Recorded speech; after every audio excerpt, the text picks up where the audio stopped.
मैं खाट पर सोया था और वह लड़का लगभग मेरे से 2 मीटर की दूरी पर चटाई बिछाकर नीचे ही सोया था।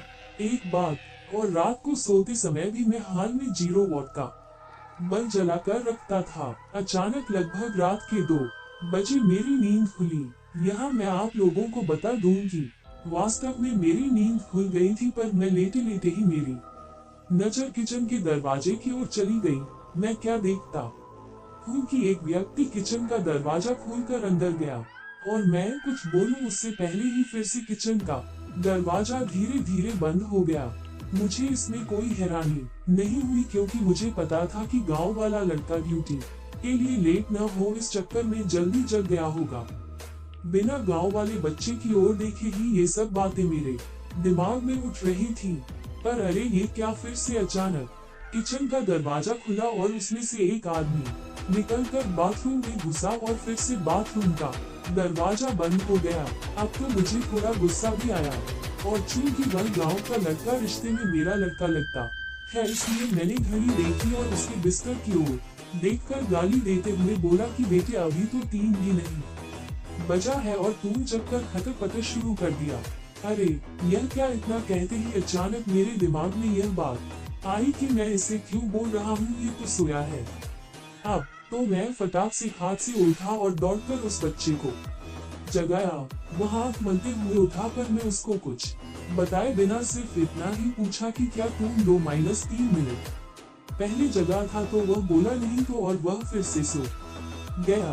अब मेरे समझ में कुछ भी नहीं आ रहा था। मैंने हाल में लगे ट्यूब को भी जला दिया था। अब पूरे हाल में पूरा प्रकाश था और मेरी नजरें अब कभी बाथरूम के दरवाजे पर तो कभी किचन के दरवाजे पर थी, पर किचन और बाथरूम के दरवाजे अब पूरी तरह से बंद थे। अब मैं हिम्मत करके उठा और धीरे से जाकर बाथरूम का दरवाजा खोला। बाथरूम छोटा था और उसमें कोई नहीं देखा। इसके बाद मैं किचन का दरवाजा खोला और उसमें भी लगे बल्ब को जला दिया, पर वहाँ भी कोई नहीं था। अब मैं क्या करूं? नींद भी एकदम से उड़ चुकी थी। इस मिलने चला गया था और रात को वापस नहीं आया।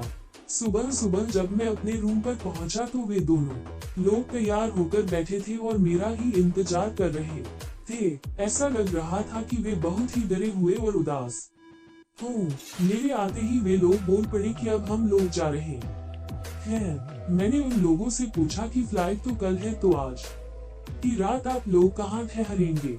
उनमें से एक ने बोला रोड पर सो लेंगे, पर इस कमरे में नहीं। अरे अब अचानक मुझे 1 महीना पहले घटित घटना याद आ गई। मैंने सोचा तो क्या इन लोगों ने भी इस फ्लैट में किसी अजनबी आत्मा को देखा?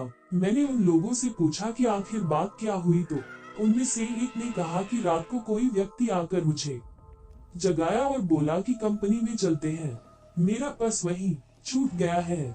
फिर मैं थोड़ा डर गया और इसको भी जगा दिया। इसने भी उस व्यक्ति को देखा। वह देखने में एकदम सीधा साधा लग रहा था और शालीन भी।